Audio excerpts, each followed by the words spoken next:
a large import, let's say, of wet cargo from China a month prior, based on a prior tariff plan. Because once you've arrived, there comes around other typical problems like demurrage and all of the things that are associated with delays, which freight forwarders don't like, or shippers don't like, the shippers end. And then they find themselves in a stalemate. This had happened for over 3 weeks and gradually began to seep into the press because of the status or stature of the two entities. It began to make for news. And the ramification that by the time the product is distilled through pumps or wherever, rather than go for 500 naira, we're looking at 1,500 naira. And Shippers Council is caught in the middle. How would this team handle it?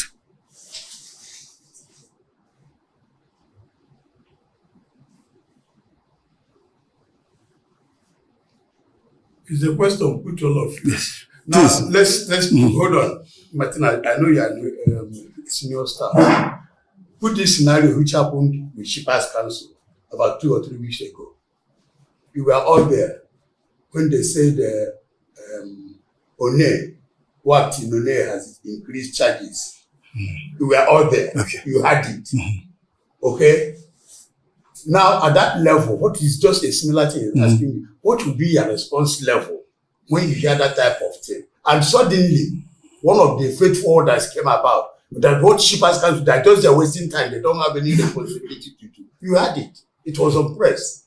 Now he's asking you, at that level, what will be your response level? What will you do? One way to look at it is, how have you been typically, till now, responding to those kinds of situations? And then what needs to change From there. Typically, when I remember during my time in governance, typically when a crisis like that happens, okay, all right, we need to go, let's put out something, let's send something to all of our maritime press, whatever. It's not our responsibility, this, just to at least circulate, at least let our voice be heard that we are in the mix. That's what we used to do back then. I don't know if that is also the experience. But so let's look at it from the way we have been doing it and then ask ourselves, can we do it much more strategically, differently, in a way and manner that we benefit more in terms of our name, in terms of our reputation, in terms of the brand? I didn't want to mention it. No, I have to be out of respect for this. To help you further. You know, in that respect, like the issue of grant we are trying to discuss. Yes. Now, first and foremost, I think when it happened, the head of PR first looked at the story and saw that even Shippers Council gave that approval in 2021. In 2021. And the mischief maker in 2025, from nowhere, came and said, how can they be giving improving rate charges by this year? When the economy is bad, the cargo is not coming in, there are a lot of international this thing, and so why should they do that type of thing? Without knowing that this approval was secured in 2021 and met all parameters on ground. So the head of PR said, do I need to respond this? She now had to go to the regulatory, went to consumer, went to the Met, and saw that the man was not on ground. The person who was blowing the trumpet was not on ground. Okay? And then, to place them, they had to still go into the media world and told them, look at the time we gave the approval, and they met all the metrics to get the approval. Okay. And this is a process. So my question, using this scenario, is to then make the point I made earlier on. You can't afford to sleep. Look, in every space, there are good actors and there are bad actors. As communicators, we are the ones playing in this space. We cannot afford to be logical in terms of our approach, thinking that every other player is logical. No. Being paranoid must form part of how you operate. And there are so many scenarios like this. So, a clear case of a bad actor. But who is taking the hit? Who takes the hit for it? It's your brand that takes the hit for it. That's the issue. It's your brand that takes the hit for it. So what that kind of scenario is telling you is that prepare for more. Prepare for more. We don't even know whether somebody has already posted it as we sit here. We don't even know whether someone has already posted something that then causes us a world of pain. So being intentional in terms of space occupation before they get there has got to be part of the strategy. It's eternal vigilance in today's world where anybody can easily claim that they are a journalist. You have to simulate their role. You have to have people on your team playing that devil's advocate. What if has got to be the question that you ask consistently, tirelessly. What if? That's what we used to do back then. I'll just say, what if they kidnap 6 people and 3 of them are Chinese? This is a year where we are applying to join the IMO and all of that. And what if? And people, in fact, who used to call me crazy back then. Why are you crazy? I said, but that's the nature of the business. That's the way that we are in. Anticipation. We must be proactive. And being proactive is simply being strategic. That before the enemy gets there, I'd already gotten there and I have a playbook for it. So I'm not just reacting, but I'm dealing responsibly with the situation. So what that is telling us is that our channels of engagement with our various stakeholders must be very intense, must be very vibrant, must be very consistent, so that in some ways we get to know things. It doesn't mean that you will not concede goals. You can win a match and still concede goals. There will be some things that will slip through the cracks. But I'm just saying, please, being paranoid has got to be part of how you do business. That's the newsroom mentality. Dealing with breaking news. How do you think these CNN and the rest get to the place where the news is breaking? Because they too, they anticipate. What if something happens here? What if a volcano? If you go to CNN now, they'll tell you they have a playbook for dealing with volcanoes. They have a playbook for dealing with various kinds of accidents should they happen. They have a playbook for coverage or being where in a place like America there's what you call gun violence. That's why they can bring those news. They always seem to be on top of their game. There's a playbook for it. It's so intentional. And we're saying that has got to be the mentality and the approach. You want to say something, please? Okay. That's got to be the mentality and the approach. It means that, my dear friends, we've got to encourage ourselves a little bit more to lift off beyond our role as public servants. That's just where I'm going to.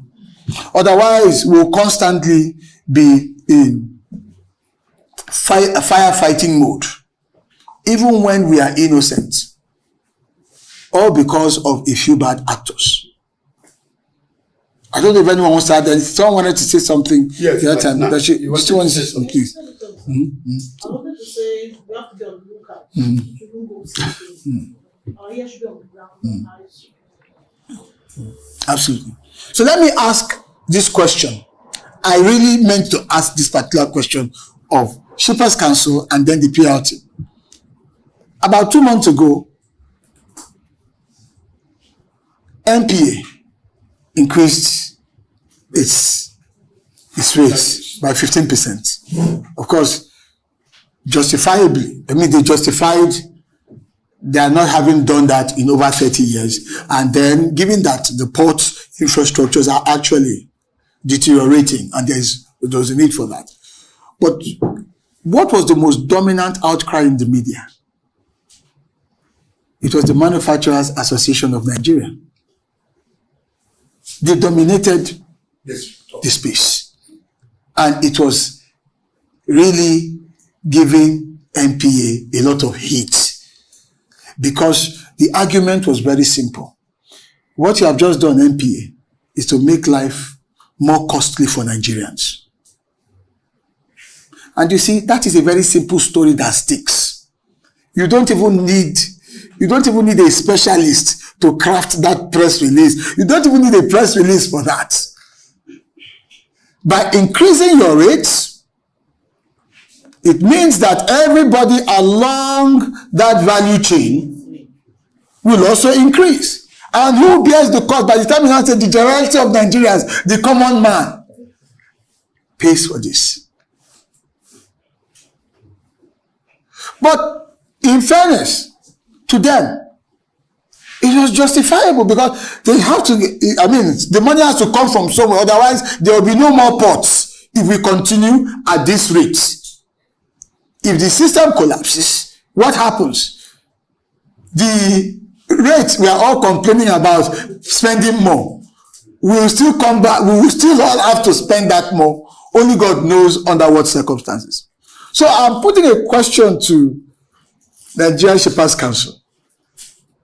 What was your position in that development? Because one of the things I did as I was preparing for this paper, I was searching, looking for a statement from Shippers Council.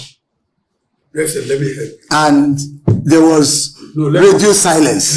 Let me help you. Okay. I'm going somewhere with the issue of silence, but yes. You know how it happens. Now, you see, we have a problem in this country. The position of MPA is that I'm the landlord, I'm in charge of the ports, and nothing has changed. The position of the federal government in terms of trade facilitation, protecting the interests of the shipper and port economic regulation squarely is on Nigerian Shippers Council. Now, the federal government has told MPA severally that once it is issue of charges, Shippers Council must be taking, they must tell us what to do. Without considering that, without listening to Shippers Council, they went and raised the charges. Now, Shippers Council played safe. We don't want this interagency trouble. The next thing you will hear everywhere now, they have their money, they have their strength. They may even go to the presidency to malign everybody in Shippers Council. You know them. Yes. And you know everybody in that place now. Once you give money, the news changes. Shippers Council went on the ground and wrote them a letter that what you did, if you had passed through us, we could have come together to say, justifying it, because we know after 30 years, there are some instruments that should be there, and we justify from this, when this naira was this, when this cargo was this, when this, and everybody will be taken into consideration, and it will be a flow. But they didn't do that. So the Manufacturers Association came in and fought them, and they came back to us and came back to Shippers Council that look, this, say, don't worry, there's nothing, we will sort it out within the agency level. Okay, all right. So a very important point that you've made, and you've given us a very full background. But you see, MPA decides to do what it wants to do.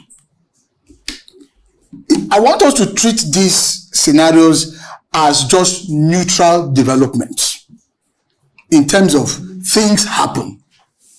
Our interest is the consequence, the ripple effect. If I am a freight forwarder, I'm blaming Shippers Council. Pure and simple. Because Shippers Council, you are supposed to be looking out for me. I hope you get the point I'm making. I'm just giving you a sense of, because you want to build your brand.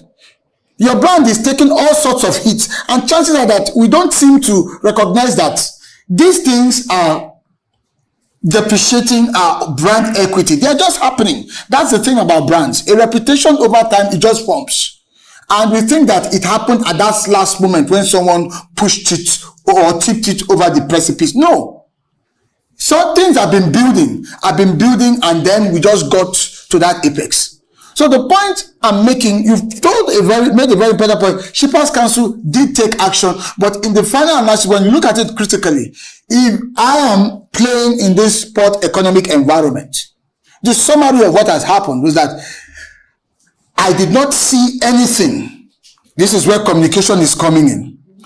I did not get anything in terms of a narrative that would have come to me from the port economic regulator on this. And the overall summary was that of silence. Now, you could have worked behind the scenes, but how was that translated? Because we are talking brand and perception now. The issue now is perception amongst your stakeholders. That's where I'm going to with this. Could we have, because as I said, I searched, I even had to call a few of my friends in the maritime press. What happened? Why? I mean, Shippers Council was quite silent on this. The question is, do you think with this particular scenario, Shippers Council could have acted differently? Not in terms of NPA did what it did, beyond your control, but what could you have controlled better as a public relations unit, as a communications unit, to ensure that your brand did not suffer for another party's decision within that ecosystem? Could you have done anything differently? Let's talk about it. Like what? For example, I think I was going on a meeting. Okay. After meeting with the stakeholders. With the stakeholders. Okay. So we could have gotten that out. Where all the stakeholders were being invited to the Shippers Council, and the NPA came, they explained their position, why they have to increase the tariff, which is 25%. And the NPA man, I was in the meeting, I covered it. He said when he get to his boss in the office, they're going to discuss it with the boss, where a meeting will be held with the chief executive order or the maritime agencies. That was what the man said, the representative of the NPA. Okay, so that's what I'm asking. What could we have done differently with the benefit of hindsight? Yes. Like this issue, the NPA, by the time they want to sell most of the same house, they already use innovative, and from when they are selling this, why they want to increase the tariff. And secondly, they've already used some certain examples that, okay, these are the things they've already used learning process from other agencies. Why did they increase their own? And they've already built all these things into their claims where this thing must be increased. And because Shippers Council, let me just be neutral here. Because Shippers Council wants to be able to say, you can't do this one to my people. Yeah. You can't do this one to my people. But when you look at why NPA want to do some certain things, and you know that it is on the right proportion that they want to do. Because I want to use two things, because two tariffs came out at the same time. That is the NPA tariff and custom tariff.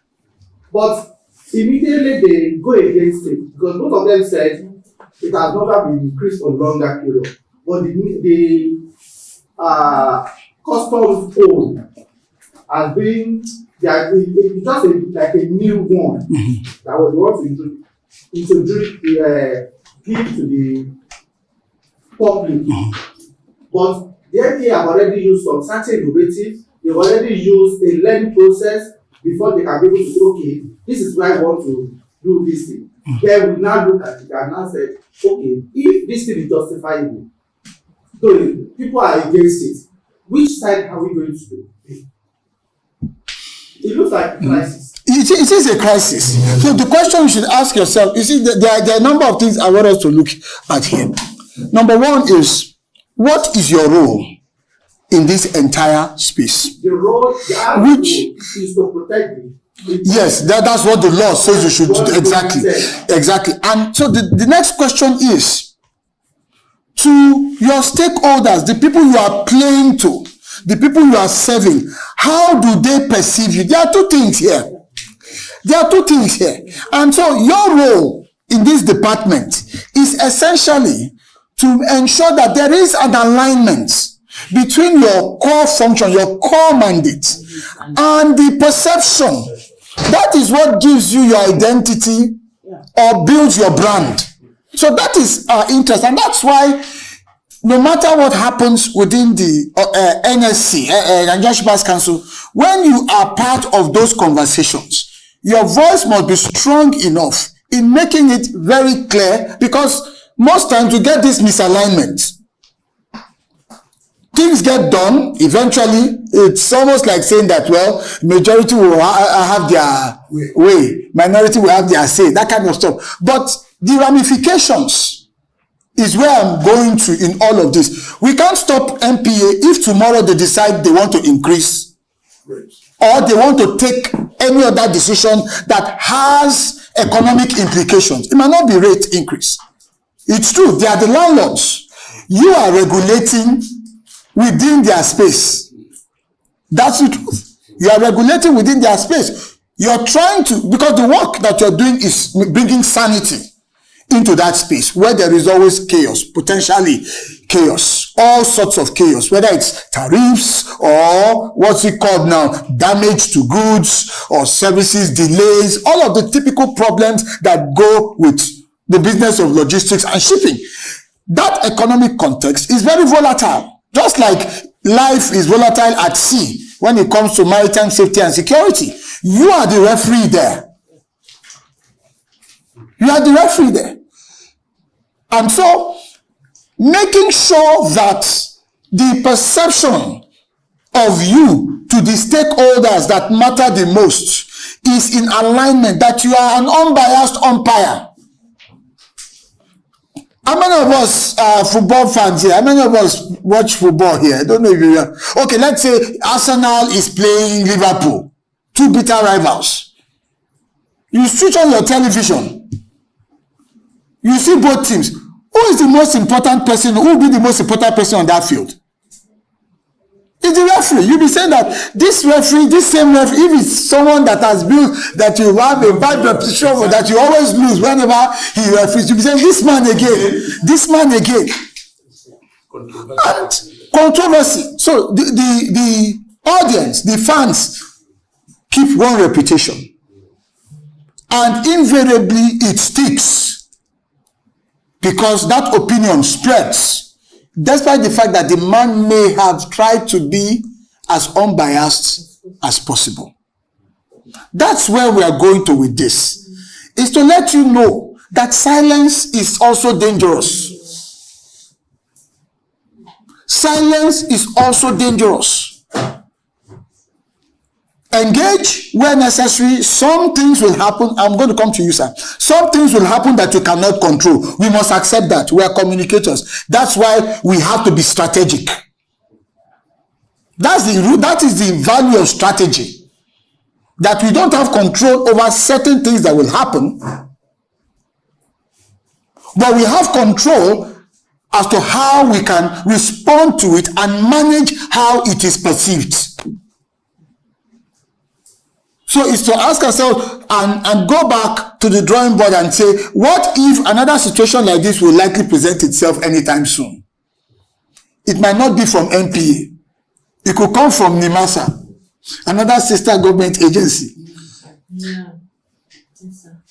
Or it could come from even your ministry. Yes, or terminal operators. Or even from the House Committee on Marine. Even from truckers. So you see what we're talking about here.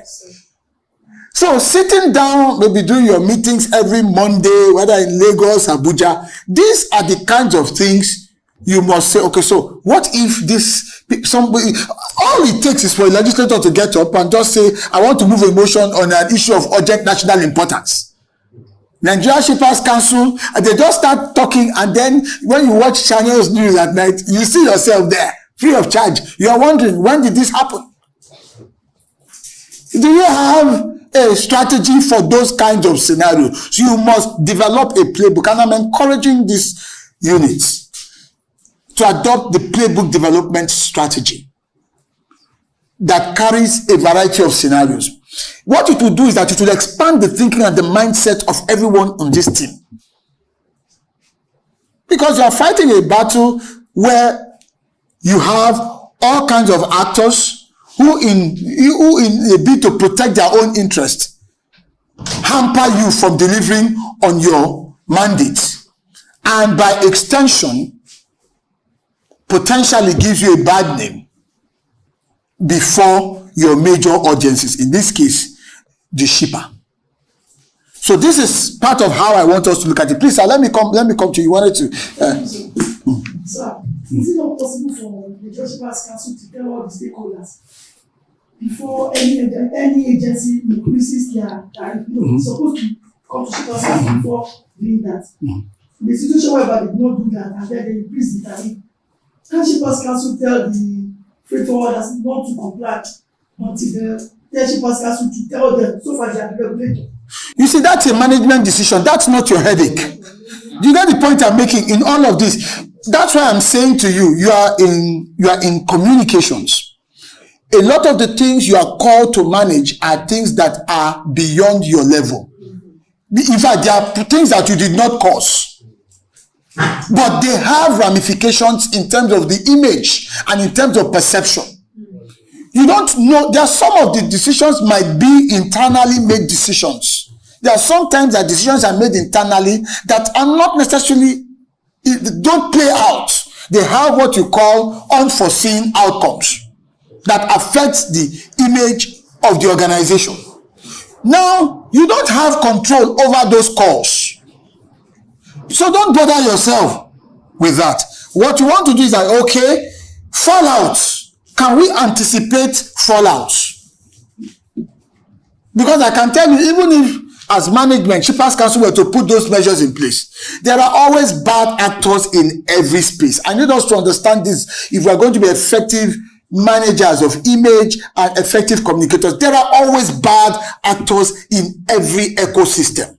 No matter how well structured, how well organized it is, even when there are ramifications, consequences, and penalties, there are always bad actors. They seek to shortchange that system, to stress test that system through various ways that some of us have not even imagined. So when these bad actors strike, the problem is there are usually fallouts. And those fallouts have reputational consequences. They have potential impact on our brand, on our names, on us as an institution. Some of these fallout can end up making us look irresponsible as if we don't know what we are doing. More like weak. Or weak. I'm sure sometimes you hear your stakeholders as a reference say that I don't even know what Shippers Council is doing. Question is, communication strategy must be a lot more proactive. A lot more proactive. You must think of all these scenarios. You will never get them 100%, but the more you think about them, the more elastic this unit will become. And so when tension, pressure comes, you know the concept of elasticity, it may stretch you, but you'll be resilient enough to rise to the occasion. So it goes back to the first point that I started out with, that the paradigm, our own paradigm must shift. If we are expecting NPA to do at least be a good sport, be a team player, NPA is in the business of NPA. You get the point I'm making? The same way all other actors, the same way you should be in the business of Shippers Council. Protect the shipper. That is your goal. That is your mandate. So that, ask yourself, do you have, in terms of image perception, if you were to be like a superhero with a cape, would they put Nigeria Shippers Council protector of shippers? Do you have that level of image perception? in your sector? Do you have that level of image perception? But that is supposed to be your brand. Protector of the shipper as a port economy regulator. You do that. The functional side is port economy regulation. But the perceptional side should be, I use the word should be, protector of the shipper and by extension protector of the Nigerian economy. That's your brand destination. That's your brand destination. But the question is, what is your current brand situation?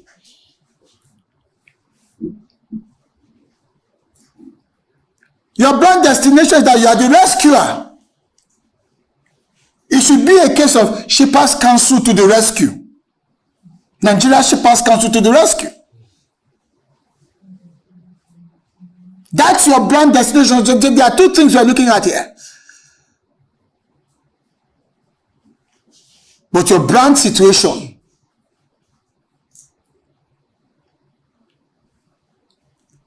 we see that there's a gap.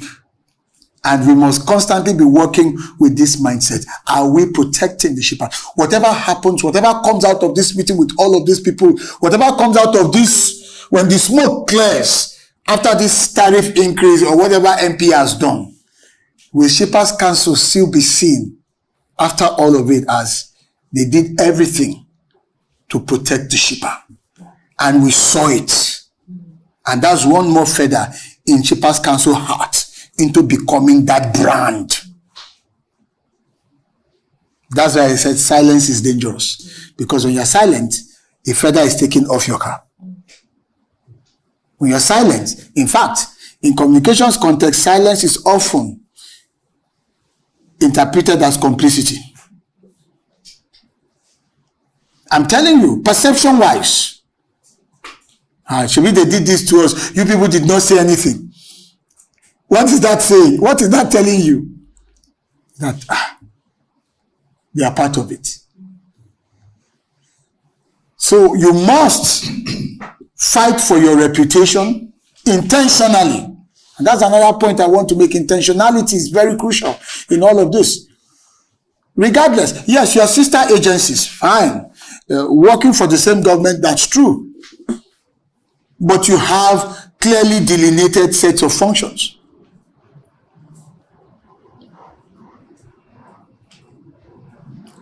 So the goal for you would be in all of these, okay, NPA, this is what you've done. We have a responsibility to ensure that our audience, in this case, the Nigerian shipper, perceives us as working in their own interest and protecting them.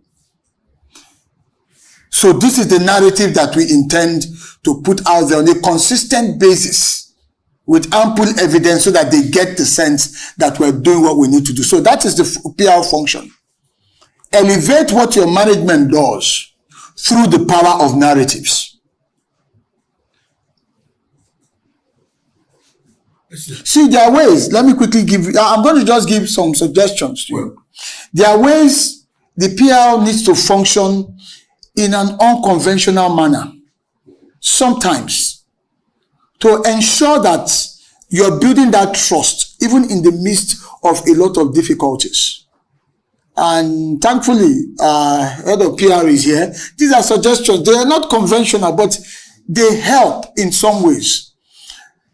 There are some meetings that you can intentionally embed is one or two stakeholders, even though the meetings or the functions were not for them. It's a PR move. It's not a management move. It's talking to management. This, we know this, but you know what? I think it's a good idea. Because one, you then convert some of those stakeholders as into your megaphone. To build your brand is not something you're going to do all by yourselves. And it's not by our logos, the various things we print and adverts. And no, it's by organic human interactions, responses, and dealing with situations. Sometimes your story or your position can be better told because there were one or two stakeholders or shippers who were brought into a situation they would ordinarily not have been privileged to be in. But through the power of a strong PR unit, you're able to say, look, please, let's bring in someone, let's have at least one of the freight forwarders attend this meeting with NP or whatever it is you're trying to do. What it does is that it brings collective participation. You're not trying to build the brand all by yourself. The beneficiaries of your function are also playing a part in it. So it's got to be some unconventional thinking would have to come in. Please, sir, you wanted to say something? No, I wanted to ask you to situate a situation. One, when you know, let's look at a little history about Nigerian Shippers Council. It was started in 1978. UNCTAD said, please, nations, go and start Shippers Council so as I can protect the interest of the shippers. And when it was started, they did their job diligently. Now, it was a military decision. In 2014, during the time of Jonathan, Shippers Council was made the port economic regulator, executive board. Yes. Now, look at the scenario I want you to look at.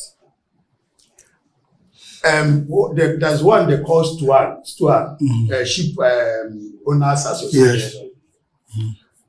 Yes. There was an infraction they did. Shippers Council went and said, no, you can't do this without having recourse to us. We dialogue over it. The next thing they did was to go to court, right? And the thing, I think, up to now, it's still in Supreme Court. Just say you don't have that, right? Because you were not here. 2014 executive order is not it's not a law. It's not a law. It was an executive order. This thing Jonathan did without passing through the parliament. Now, again, I want you to look at the scenario where we are going into now. God willing, in the next few months, the Nigerian Shippers Council, the president will pass the law making the Nigerian Port Economic Regulatory Agency. Now, this thing has passed through the Act of Parliament, approved by the Parliament, sent to the presidency for assent. If the president assents it, now this is the first time ever Shippers Council will have authority to start to enforce. If this law is passed, nobody can challenge them in the Supreme Court or any court of law that you are acting on your own, because it has passed through the Act of Parliament. Now, the scenario I want you to see is that, you see, some of the time, the public relations unit, there are some issues that will come up. They will look back where they are coming from, look back at the law establishing them at any point in time. And that is what happened when Nigeria Ports Authority increased that time. Yes. He said Shippers Council knew that even MPA will go ahead and tell these people will think they are having this, don't have authority. Who get the authority to be port economic regulator without passing through the system? So these are some of the issues the public, when they want to stand and react, does that that's hindrance. But again, I want you to look at the now scenario. We are looking at Imperial Bill to be passed in the next few weeks. Where do you think the public relations unit will now navigate to? Okay, thank you very much. You raised a very important scenario. I also was aware of that scenario. I'm just being careful. I didn't want to raise it in our conversation because it can be sensitive at times. We know it's really more of an executive tool that Shippers Council has had to rely on. And then this matter, I think the issue is, I think it has come, that particular court case, I think there was a soft pedaling at some point. Exactly, yes. Because I think Shippers Council won the case at the, and even at the one at Shippers Council also won at the appeal court as well. Yes. So I think at some point there was stop pedaling and all that. So these are some of the nuances that a communications team must manage. So here is what I'm looking at now as we anticipate the future. But then let me also put this out there. Think about it. With regards to the strategy question I asked earlier on, what if that law does not get passed? What if? We're in Nigeria. I'm asking you, what if? What if? This is how you must think. As strategists and as communicators, that's what strategic communication is about. What if it's not passed? Could it be possible that there are people lobbying for every legislation? There are those lobbying for and against. What happens if you're putting all your eggs in that basket? That is scenario one. I just want your mind to think that way. That's why I threw in that question. That's the only way you stretch yourself and think out of the box, become innovative in doing your jobs differently beyond giving out press releases and responding because something has happened. What playbook do you have for another 4 years of remaining Port Economic Regulator by executive fiat? So you know, that's why I mentioned earlier on that you know that the players in your ecosystem are big fishes. They know their onions. They can create pain. They have the means to play in the press, to use the media, and whatever it is, to cause you a world of pain. So how prepared is the PR unit to engage, to be a step ahead? You must know your problem customers in this ecosystem. From terminal operators to freight forwarders, who are your you must have a list for them that this party was there. Potential, don't be surprised if something is in the media in 3 days' time. So you beat them to it by leading a conversation on tariffs. You see, when you lead a conversation on tariffs, if the intention was tariff-centric, what it does is that you are setting the agenda. But if you then wait, they strike, we all start running helter-skelter. Isn't that what we do? We start running helter-skelter. So I'm just saying that in response to your question, I'm not going to give like a very direct answer to say do this or that. But I'm going to come back to challenging the thinking. When you have the thinking, you will give yourself options. If the law is passed, it strengthens you. But again, the law could be passed and execution, which is not your responsibility. Remember, you don't have any managerial execution function here. You're dealing with communication. If the management does not execute things in a manner that strengthens you, how do you handle it? Communication-wise. We are managers of outcomes here. Let's be clear. That's why, with reference to his question, what can Shepherds Council do? I said, no, let's bring our minds too. Our problems can be created from within, in as much as most of them are coming from without. That's the truth about it. So we have to stand ready to manage the reputational side, the communication side, and part of it is being proactive about it. So part of being proactive is not to overhype the issue. In case, what if it doesn't get passed? How does it leave us? Where does it leave us? So we are not driving at the political side of getting the law passed, but we should remain focused on what should be the function. Look, Ghana has a Shepherds Council, and it's functioning quite well. And it was modeled from Nigeria. Absolutely. So clearly we are behind the curve. So my point to you is to continue to drive the kind of narratives that puts you in that role, with or pending the arrival of the law. There are times when people do things and the perception is higher. I'll give you a typical example. There are people that come into the organization, they work so hard, they put in their best, they do so well, they become so well known, and then you ask, in the minds of people, it's as if they've been there for 5 years, whereas they've only spent 1 year. Can you see that the perception is way higher? That's their brand perception is way higher than the actual fact on ground. So I'm saying that you have to drive the narratives. What are all those your wins in the areas of successful arbitration and resolution of port economic matters must be front and center. So I'll give you an instance. I went on your Instagram page. I was there 1 a.m. this morning. I just curiosity. So let me go to Shippers Council. Let me just check. Because the world, so much is going on. And I checked from beginning to the end. I did not see a port economic regulatory, your port economic regulatory victories. And I'm sure there's a lot you have done. I did not see. What I saw, and I'm saying this as one who has worked in the same space, and looking back at the lessons, because they say hindsight is 20/20.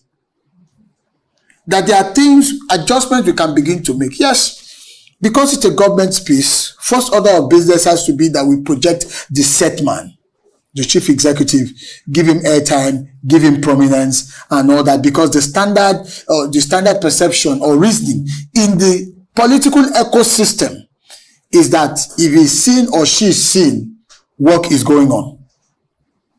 Create that bandwidth, designate it, and take that box. But the crux of the function of the media team, the communication arm of the agency, is to drive the narrative based on the mandate it was set up and hand the value outcome, because that is what builds the reputation of Shippers Council.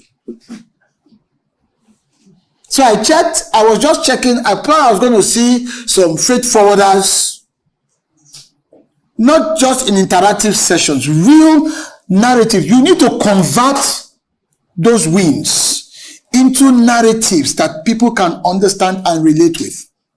I watched the last episode of the program Shippers. I saw that you had a segment for complaints. What's it called that you resolve? That segment lasted for just 35 seconds. There are things we can begin to do. Show faces, show scenarios, make it more real, so that the concept and the value of a port economic regulator in terms of the outcome, how it transmits or translates into economic benefits. Those are the real narratives that stick. Create space for chief executive visits, people courtesy visit and all of those things and all that happen, because the government space, many people come in, every day is always busy. But part of this team must be looking for your wins and materializing the narrative in a way that is clear and easy to appreciate and ensure that they occupy media space. I just took your Instagram page. I went through everything from beginning to the end. Everything. I saw events. I saw a lot of the staff maybe speaking at one event. I saw all of those. All of those things are good, but they are activity. You now need what I call productivity-oriented narratives. What that will do is that it has its own way of contributing towards your brand destination. Because, put it simply, Nigeria Shippers Council is the rescuer of the shipper. That's all. You are it's very simple. In fact, the mantra should be Nigeria Shippers Council to the rescue. Like a Superman wearing his cape. That's what you are. And that's how you build your brand. What is a brand, by the way? Brand marketing 101 is simply a promise. That's all.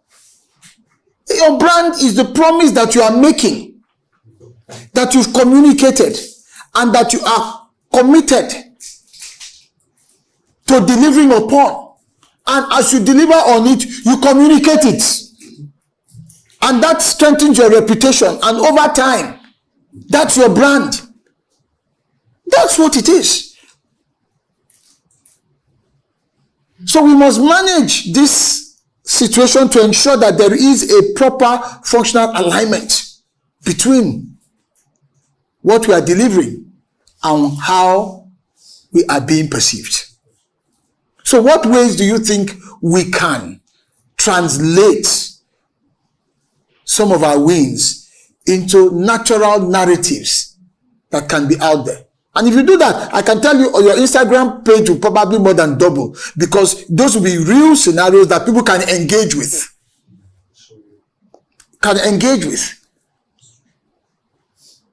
Because as Hassan Bello used to say in those days, that we are all shippers. Once you put something in an envelope or whatever it is, you order something that it comes to you. Everybody is a shipper in one way or the other. So what ways do you think we can do that?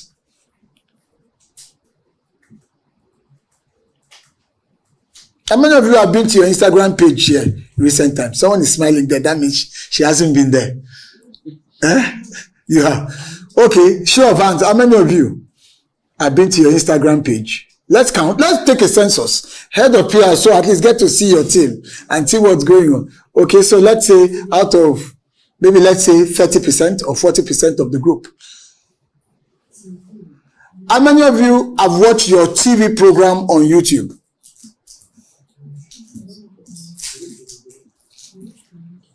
So how many of you have tracked the nature? Am I wrong with what I just said about your Instagram page? So I saw. So in what ways do you think we can? Because you're the ones on this job. I can't really picture in full concrete sense all the issues you address. For instance, you said we had 6 complaints. One of them had to do with demurrage. Another one had to, what does it mean? It does. I get the point. It doesn't stick. The point I'm making is that what does it mean? It's just like data, some information. But could you translate that into much more concrete narrative, storytelling? Yes, sir. That particular segment, if you can reimagine it and make it weekly, it's a good start. It's at least another component that helps your brand, because it's appealing to your ecosystem, those that need to know. Yes, please. So I think we should just do like a turnaround, concentrate more on that, because that's the stakeholders we're dealing with. Then I think the other activities, you can now make them like more of tidbits. Okay, the ES executive visited this. Yeah. They will now tell that less time, and then concentrate more on that instead of giving the personality story of the ES. I think the stakeholders' interactions should be more like our focus. Absolutely. Because they are the ones that will now sell us out. Absolutely. They will sell us out. They are the ones that will interact more and say, we're able to deal with this. So if they are able to deal with this, that means I can take my complaint. If they are able to settle out these people, that means I too can. So it shouldn't be just that tidbit small session. It should be more time should be dedicated to it. I think, so let me just give you this story we had in Kaduna. There was this black eye beans issues that we had from Kaduna to Dubai. You understand? It was a lengthy negotiation. But the good thing about it, even though it wasn't given prominence, is that at the end of the day, they was able to reach a compromise. The Shippers Council stepped in, and then they was able to negotiate it. So for me, that was like a victory. Yes. You understand that if we sell it out, people will know that yes, okay, we are working. If they can sort out this, they can sort out other. Absolutely. Just more time for this. Your wins. Yes. Put out your wins out there. I have more confidence in you. Yes. the more wings you put out there, the more it strengthens your brand. Nigerian Shippers Council. This is a council designed, put in place by law to protect the shipper.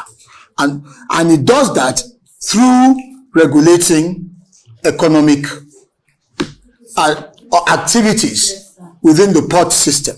That could work, and it's something that you should figure out a way to put across. Yes, please. Please.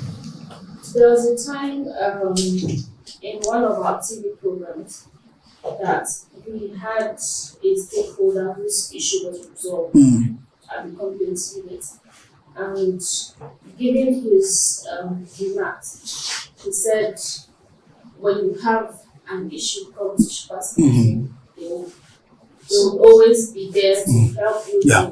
You're even praising Shippers Council for not collecting the times. So I remember that week after the program was aired, because we used it in Article 17. After the program was aired, the ADPR, that's our head, brought it to our knowledge that I don't know if it is a TV station that was saying that it's an advert, and that's an advert. So we'll have. Hold on. Yes, sir. How dare they? You've paid for your airtime. There's no way. How dare they?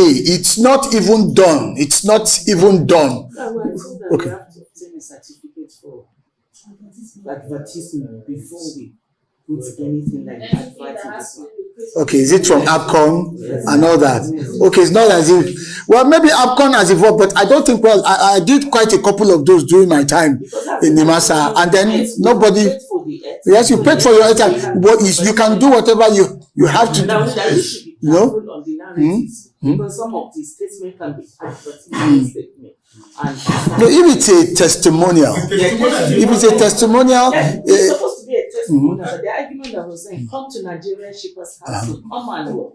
So it's the narrative that they were. well, the beauty of it is that if that is a challenge, I don't think it's too much of a big deal if it's an advert. I mean, you can on your own recognizance get APCON to give you that approval. Those things don't cost much, maybe 35,000 or whatever.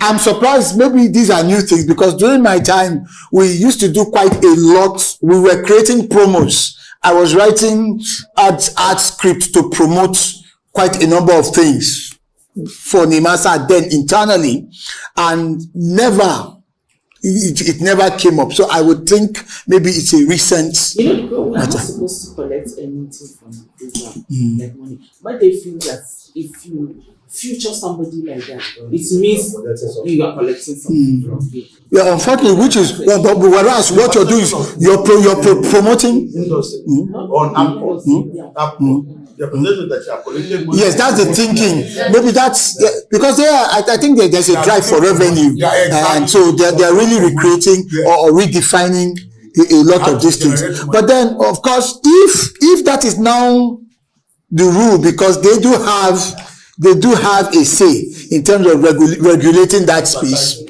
I don't think it's anything too significant. But the key thing is, let's just push out our narrative. Now, in terms of the content, it's important, provide adequate bandwidth for the chief executive that covers his activities. And at the same time, tell your stories more. And because those stories will help define, since that is our interest here, it's to help define and shape the brand, shape Shippers Council from being an entity into having an identity. Because right now we're essentially an entity of government, an agency of government, but the goal is to evolve into one with an identity. In other words, we identify with shippers. Shippers identify with us across the strata. And in today's world where there's so much e-commerce going on, I think that Shippers Council can actually mainstream the value of the fact that we're all shippers. I know Isaac Bello used to say that a lot. I thought that was one way I got to appreciate Shippers Council. That you can be the one, in fact, it's your responsibility by law to mainstream the concept that we're all shippers. Everybody is affected by what Shippers Council does economically. So everyone should have an interest in what we are doing and therefore help in building that into a brand. So the concept of shipping and all its values, which of course goes beyond waters anyway, should be you owning that space as a brand in the hearts and minds of Nigerians. That is when we actually arrive at that brand destination. But the thinking within this current situation must be such that it's more strategic and our effort is driven by this sort of ideas. And so every time we're going out there, before something happens, if it catches us off guard, our response goes beyond the original, typical, stereotypical way of let's do it this way. We can turn it around. We can turn it into a story. It's not too late to tell your own narrative of the NPA episode. In fact, now that everything has cooled, this could be a time where there is mental space and bandwidth, where you could then come out and drive a narrative of yours that can stick with people. And then keep in mind that because the world has become so discontinuous, you are an organization of government, an agency of government that is built to function as an incumbent. You know how the concept of incumbency, which is very traditional and which is you can predict, so to speak, because you're comfortable, you're in charge, you determine things. But you must now begin to think with some sense of insurgency. Why does insurgency last? Why is it such a challenge militarily? It's because traditional armies fight based on traditional principles. Insurgents don't have any rules. They redraw the map. They take the battles to places which is non-conventional. They pop up here and there.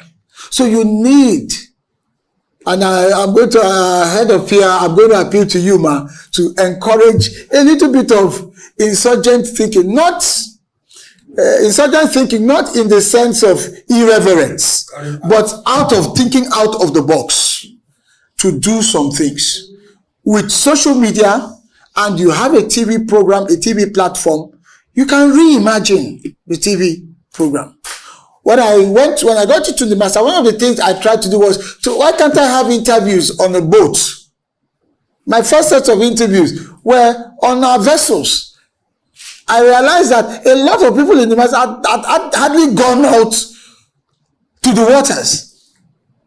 There were so many things I imagined, just that my schedule, my plate was so full. I thought of ideas where if people come to visit us, they should live with fresh fish because it's maritime. Do you know the PR that will do?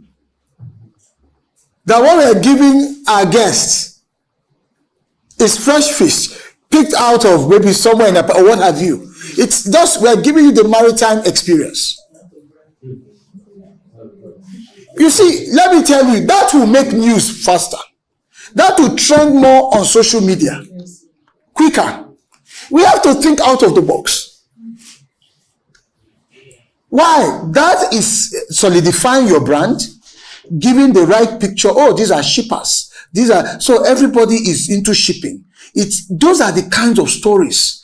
Sometimes we used to think that, are you crazy? What? I said, look, you need a bit of this insurgent thinking because this is a government establishment. The space is pretty much established in nature.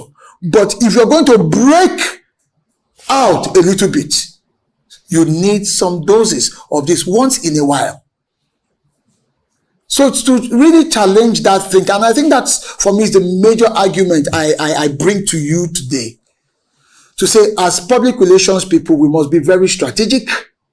We must shift the paradigm. Because aren't you tired of people just ambushing you every now and then over issues, especially bad actors? Sometimes it could be somebody who decides maybe they wrote a proposal and the means was not there to satisfy them. And the next thing, some news is flying around and you have to do cleanup. So it's time to get ahead of the game.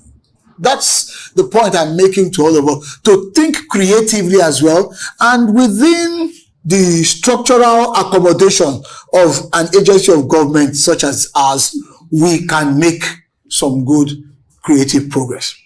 So I want to begin to wrap up. Do I still have more time? Okay, good. So by now coming into some of the skills that each person, everyone around this table needs to have, we must also develop ourselves. We must develop ourselves, and very intentionally. Now, number one, I think I had my notes, just a second here. So I'm going to read through some of these skill sets that are necessary. Excuse me.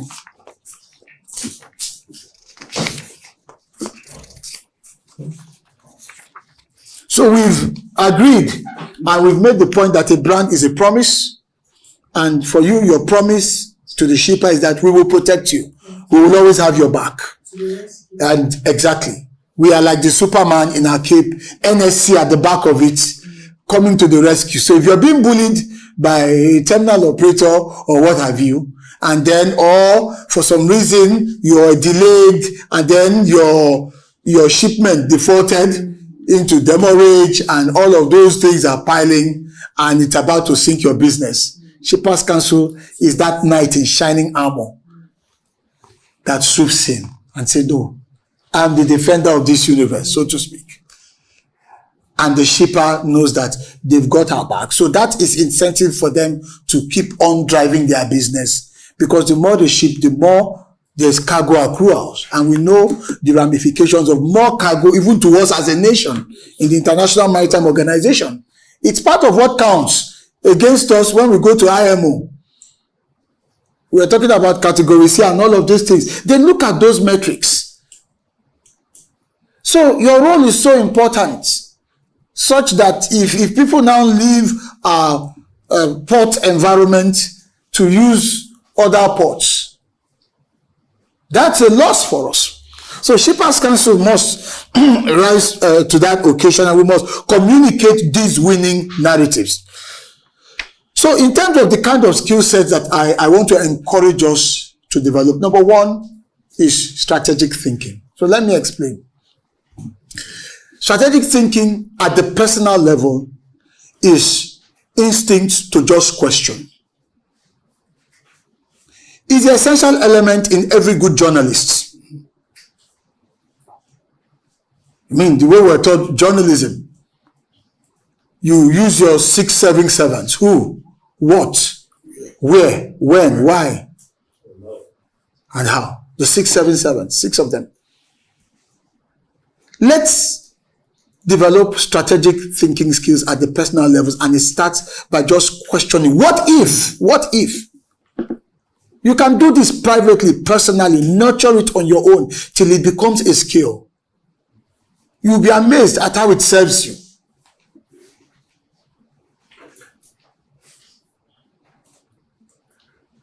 Number two, the ability to read and absorb expansively. Let me ask, in the last 2 weeks, how many of us have read or are reading any book? Just a book. Let me see. How many hands up? All right, what are you reading? Tell me, sir. Tell me, what are you reading? What's the title of the book? The Tracy System Leader. The what? The Tracy System Leader. The Tracy. System leadership. Okay, the Tracy. That's John C. Maxwell. Okay. What about you now? Somebody is Purpose Driven Life. That's Rick Warren. Rick Warren. Okay. Anyone else? Oh, Atomic Habits. I forgot the guy's name now. It's a self-help reference. It's a very popular one in recent times. So what I'm saying is, please, you don't need to be an exhaustive, fantastic reader. Just, even if it's just 2 pages every day, the quality of your self-development is going to rub off on the quality of your production at work. There's no magic to it. And one way to ensure that is to start by reading. It could be anything. It could be a maritime themed material. It could be something that is business related. It could be a motivational reference, whatever it is. Develop it, because what it does is that it expands the mind. You see, the best communicators are those with expansive dispositions, because they can relate, they can sit in any scenario mentally. And so if they are to drive communication narratives with a pen and paper without thinking, they can either craft a script or do a memo or do a press release and set the direction, the news peg, the direction of how we want this to be done.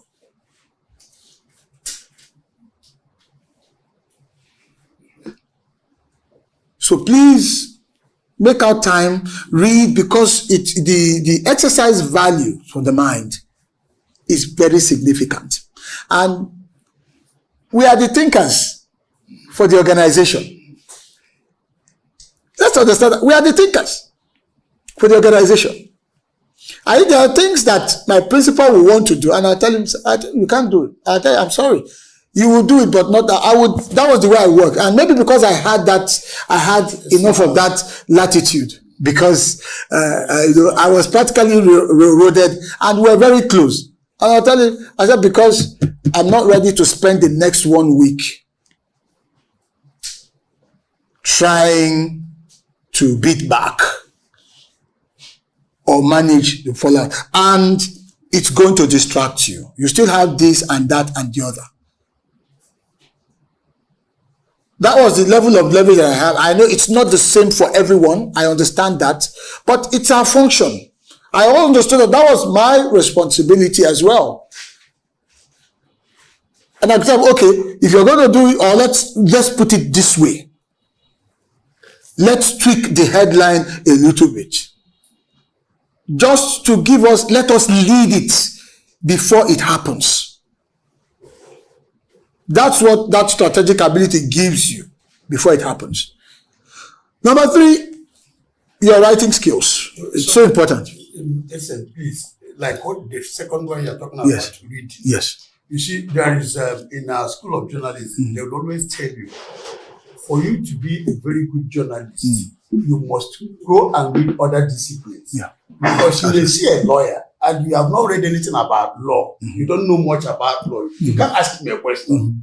And if you ask him a basic question, he will now navigate and go to a higher pedestal that you will not even be understanding what he's saying. That is why the emphasis is that you go on, read the trade laws. The trade laws are, you read international shipping laws. All these things will help you so that at any point in time, there's a crisis, you will know how to navigate and you know how to respond immediately. Absolutely. Thank you very much. And that is so profound.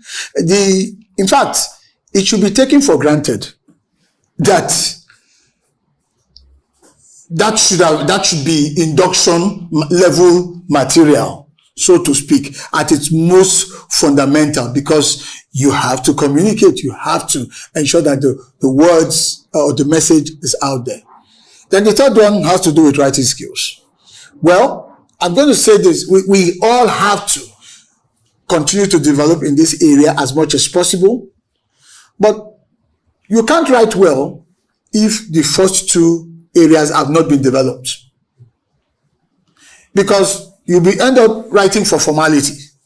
You are writing to get a particular line of messaging across. And to strengthen your writing, your vocabulary must be strong. Again, how do you get strong vocabulary? By reading. By reading and utilizing keywords. In your industry, for example, your registers are very important. How you use them. The question that I would love to ask is, it's so easy to say, okay, those of us in PR, we are not the core shipping professionals. That's not true. That should not be an excuse. You must know everything. When I joined NIMASA, I had to read up on these things they call Incoterms. I had to read up. I was reading. My case was a problematic one. Why? I was yanked from the School of Eloquence and engrafted into the highest level as an advisor on strategy and communication. So I had to rely on my consulting background to draft the strategy for my friend who was the DG then. And I actually did it when I was outside, because I said I can help, but from outside. I'm not coming in. But when they drafted me in, goodness me, after my first week, I said, well, you will not be able to cope if you don't read up. I was reading. I had to start ordering maritime history. You will see my library. I was ordering books, dictionaries, oceanic terminologies. Because I could be in a meeting, they say, all right, I said, now give us a brief. And then I'm using what? Terminologies that belong in the market there. So I had to read. And not only was I reading, I was making sure the guys I had designated staff in the Marine Environment Management Department, in shipping development. I would summon them, I will invite them. All right, talk to me. As they're talking, even though they're giving me a brief, but the journalist in me was asking questions for my learning and development. That was how I caught up. You must develop a strategy that works for you, that enables you to quickly come up to terms. You must know everything. Those, whether it's the terminologies and the modus operandi. How many of us here have been to the ports? How many of us? 1, 2, 3, not every one of you. You should go and walk at least, even if it's just go there, embed yourself, have a feel, breathe in the air there. See how these all transactions unfold. I am telling you, it will shape the way you put the narrative out. That's why you see journalists, they want to go to places. They want a tour, they want to do a tour, they want an on-the-spot assessment, or just get on the plane, get on that helicopter, see what's going on, because when they then write the stories, they immerse you in it. Please, you are the port economic regulator. You must know what those ports look like. You must see what the freight forwarders are going through. You need to go there. At least have a whiff of it. It will shape a lot of things. It will. That experiential dimension will make it very visceral, and to make what of a difference. I talked about your writing skills. Then you must also develop your speaking skills. Very important. You must become a dynamic speaker. Because you can be in a place and they are saying things that may not be directly picking out Shippers Council, but ramification-wise, you know you should weigh in. That's not the time to be silent. That's the time you get up. And I can tell you, in 5 minutes of speaking, you can paint the finest picture of your organization into pure brand value in the hearts and minds of people. That's how powerful the art of speaking is. Effective oral communication. You must develop it. Learn it, whatever it is you do. All of you here must be good speakers. You can no longer hide behind your memos. You must. You cannot be in the communication arena and not be able to speak effectively with confidence and explain, boil down what it means to be a shipper. What does it mean? For instance, Nigerian Shippers Council, when I was just really looking at it, I came to the conclusion that the Nigerian port is like, what, Old Trafford. Arsenal versus Man United. And MPA is the referee. That's all. If one party, Arsenal could be the freight forwarders, and Man U could be terminal operator. Oh yeah, lock horns, you do business. So if one person, like in football, you commit a foul, what does the referee do? He blows the whistle. An infringement has occurred. I need to restore balance. That's Nigerian Shippers Council. In analogy terms, you must be able to explain who you are, what you do. So Nigerian Shippers Council, who are we? Oh, what do you guys really do? You start, if it's a speech, think of a football match, we are the referee. Or think of this ecosystem, we are the umpire. But please, your ability to speak very well is very important. Next is your ability to interface with artificial intelligence.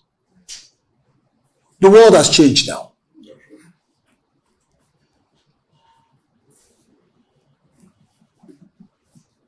Your ability to interface with artificial intelligence. Now, let me be clear about this. There are people who talk about AI taking our jobs. I like what a young lady said recently online. She said, no, AI will not take anybody's job.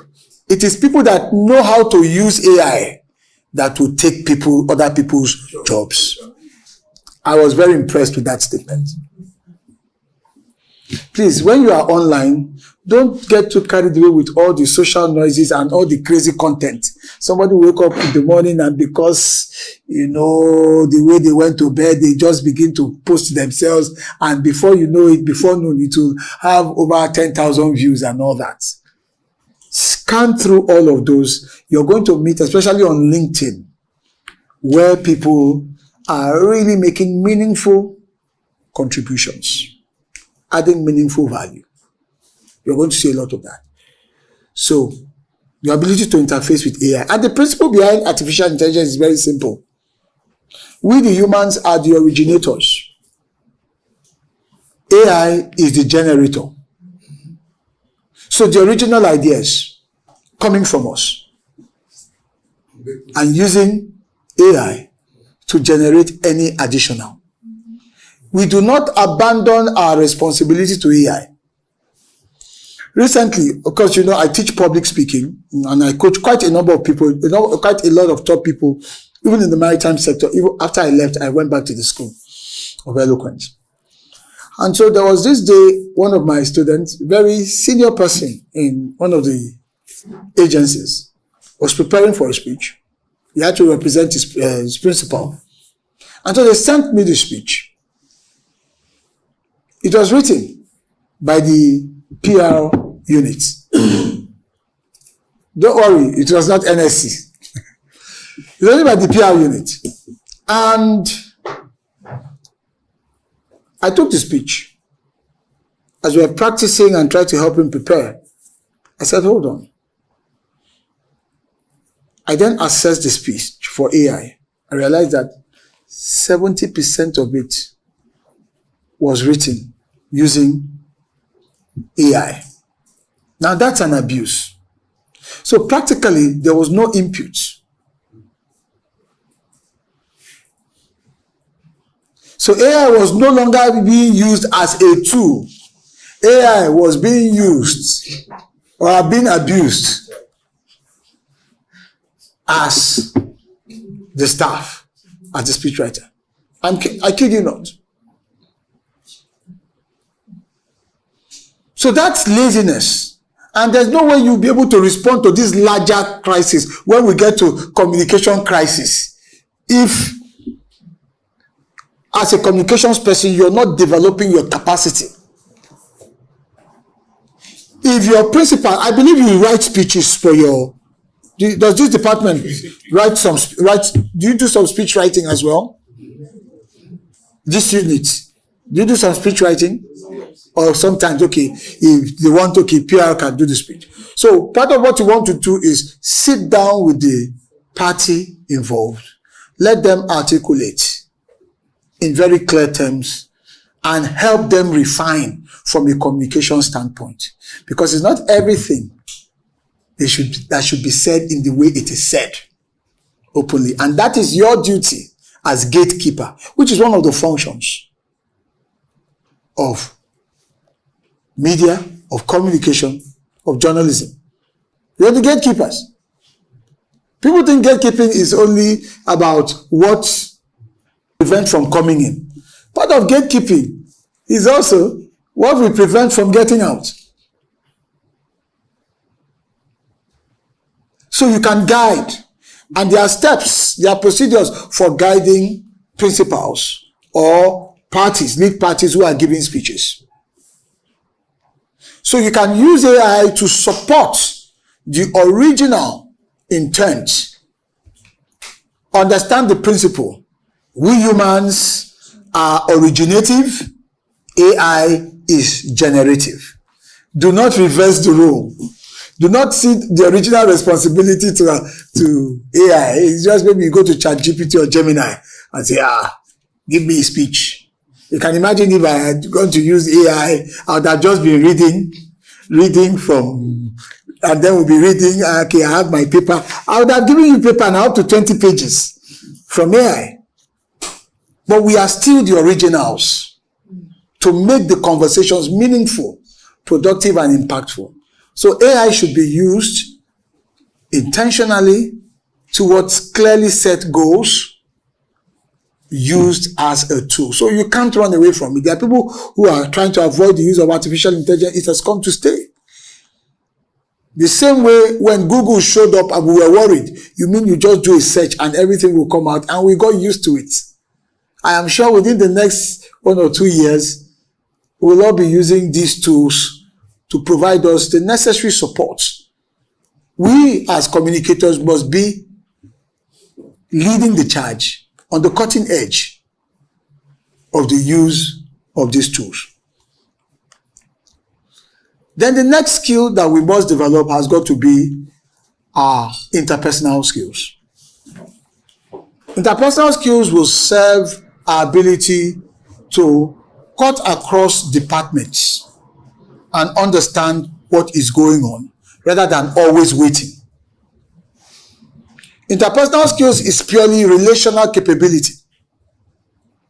Why? Because you constantly need information, you constantly need perspective, you constantly need intelligence to guide how you prepare materials and to give you a good head start. Please, PR unit, do not operate in your own echo chamber.